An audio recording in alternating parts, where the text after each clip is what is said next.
सीधी शिवाय नमस्ते दोस्तों। जैसे कि दोस्तों आप सब जानते हो, कल है रविवार का दिन और रविवार के दिन पड़ रही है तृतीया तिथि, जो कि बहुत ही खास और विशेष होती है। बस दोस्तों आपको 2 लौंग और 2 हरी इलायची से अचूक उपाय करना है। यदि दोस्तों आप इस उपाय करते हो ना, तो जो भी आपकी मनोकामना होगी, धन को लेकर, व्यापार को लेकर, नौकरी को लेकर, वो मनोकामना आपकी अवश्य ही पूरी हो जाएगी। पूज्य गुरु जी कथा को सुनकर उपाय को अच्छे से समझाने का प्रयास करेंगे। तो आइए दोस्तों जानते हैं उपाय कैसे करना है। दोस्तों पहला जो उपाय है वो है मनोकामना पूर्ति के लिए। यदि आपकी कोई विशेष मनोकामना है, धन को लेकर, व्यापार को लेकर, नौकरी को लेकर, तो आप इस उपाय को अवश्य कीजिए। इस उपाय करने के लिए आपको लेना है 1 लोटा जल तांबे के पात्र में, साथ ही आपको 2 लौंग लेनी है। फूल वाली जो 2 लौंग होती हैं वो आपको लेनी है। साथ ही आपको लेना है 1 चम्मच शहद और आपको चले जाना है शिव जी के मंदिर में। दोस्तों इस उपाय को आप सुबह से लेकर शाम तक कभी भी कर सकते हो। शिव जी के मंदिर में जाकर सबसे पहले आपको 1 लोटा जल शिवलिंग के ऊपर श्री शिवाय नमः कहते समर्पित कर देना है। उसके बाद दोस्तों जो आपके पास 2 लौंग है और शहद है, 2 लौंग को आपको शहद वाली कटोरी में डाल देना है। इस कटोरी को आपको हाथ में लेना है, भगवान से प्रार्थना करनी है कि हे महादेव, मेरे जीवन की ये मनोकामना है, काफ़ी दिनों से अधूरी पड़ी है, आप मेरी मनोकामना को पूर्ण करें। तो आपको ऐसी प्रार्थना विनती करते हुए आपको 2 लौंग और शहद को शिवलिंग के ठीक ऊपर समर्पित कर देना है, श्री शिवाय नमः कहते हुए। 2 मिनट आपको मंदिर बैठना है, श्री शिवाय नमः का जाप करना है। अब आपको भगवान को प्रणाम करके विनती करके आपको अपने घर पर आ जाना है। तो दोस्तों करके देखिएगा, बहुत ही अचूक और विशेष उपाय है। यदि आप इस उपाय करते हो तो आपकी मनोकामना अवश्य ही पूर्ण हो जाएगी। आप जानते हैं दोस्तों अगले उपाय के बारे में। दोस्तों अगला जो उपाय है वो है रोग मुक्ति के लिए। यदि आपके घर में कोई व्यक्ति काफ़ी दिनों से बीमार पड़ा है, उसकी जो बीमारी है दूर होने का नाम ले रही है, तो आप इस उपाय को अवश्य कीजिए। इस उपाय करने के लिए आपको 1 लोटा जल लेना है तांबे के पात्र में, साथ ही आपको लेनी है 1 बेलपत्र। जो बेलपत्र कहीं से कटी फटी ना हो, इस बात का ध्यान रखना है। साथ अब आपको चले जाना है शिव जी के मंदिर में। शिव जी के मंदिर में जाकर सबसे पहले आपको 1 लोटा जल शिवलिंग के ऊपर श्री शिवाय नमः कहते समर्पित कर देना है।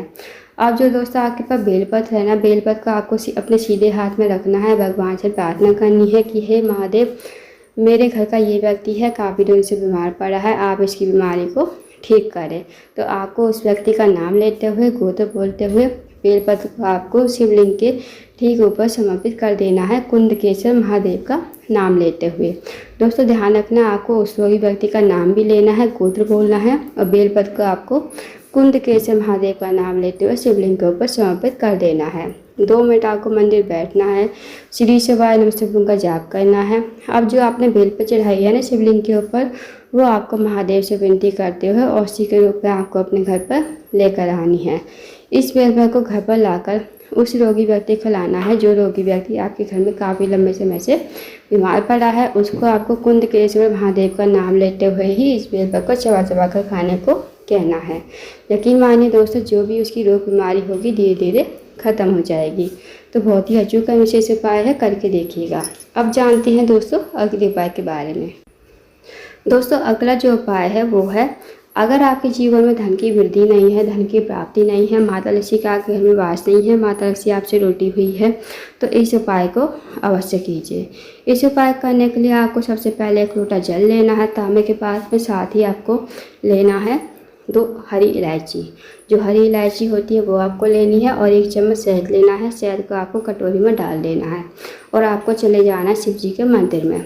शिव जी के मंदिर में जाकर सबसे पहले आपको 1 लोटा जल शिवलिंग के ऊपर श्री शिवाय नमः कहते समर्पित कर देना है।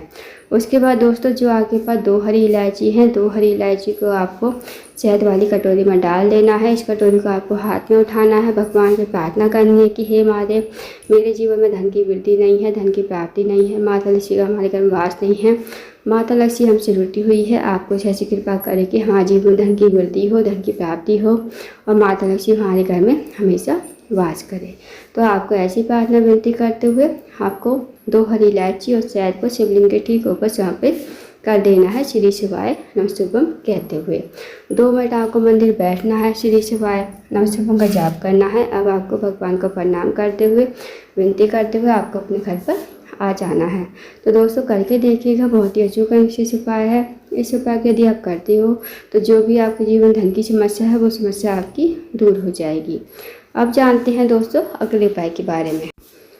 दोस्तों अगला जो उपाय है वो है, अगर आपके जीवन में कोई सफलता की प्राप्ति नहीं हो पा रही है, आप कहीं नौकरी के लिए जाते हो, नौकरी आपको नहीं मिल पाती है, साथ ही आप किसी कार्य के लिए जाते हो, कार्य आपका बहुत दिनों से अटका पड़ा है, फिर भी आपको सफलता नहीं मिल पा रही है, तो आप इस उपाय को अवश्य कीजिए। इस उपाय करने के लिए आपको 1 लोटा जल लेना है तांबे के बाद में, साथ ही आपको लेने हैं 2 कनेर के फूल जो पीले कलर के होते हैं। अब आपको चले जाना है शिव जी के मंदिर में। शिव जी के मंदिर में जाकर सबसे पहले आपको 1 लोटा जल शिवलिंग के ऊपर श्री शिवाय नमः शिवाय कहते समर्पित कर देना है। अब जो दोस्तों आपके पास 2 पीले कनेर के फूल है ना, वो आपको अपने हाथ में रखने हैं। भगवान से प्रार्थना करनी है कि हे महादेव, मेरे जीवन का ये कार्य है, बहुत दिन से अटका हुआ है, आप मेरे कार्य को पूर्ण करें। तो आपको ऐसी प्रार्थना विनती कर दूँ है, आपको 2 कनेर के फूल शिवलिंग के ठीक ऊपर समर्पित कर देना है श्री शिवाय नमः शिवाय कहते हुए। फिर आपको 2 मिनट मंदिर बैठना है, श्री शिवाय नमः शिवाय का जाप करना है। अब आपको भगवान को प्रणाम करते हुए, विनती करते हुए आपको अपने घर पर आ जाना है।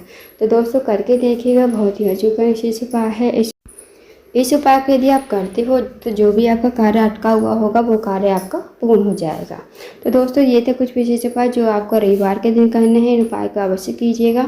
अगर आपको जानकारी पसंद आई हो, वीडियो को लाइक करना, शेयर करना, चैनल को जरूर सब्सक्राइब करना, कमेंट बॉक्स में श्री शिवाय नमः शिवाय हर हर महादेव जरूर लिखना।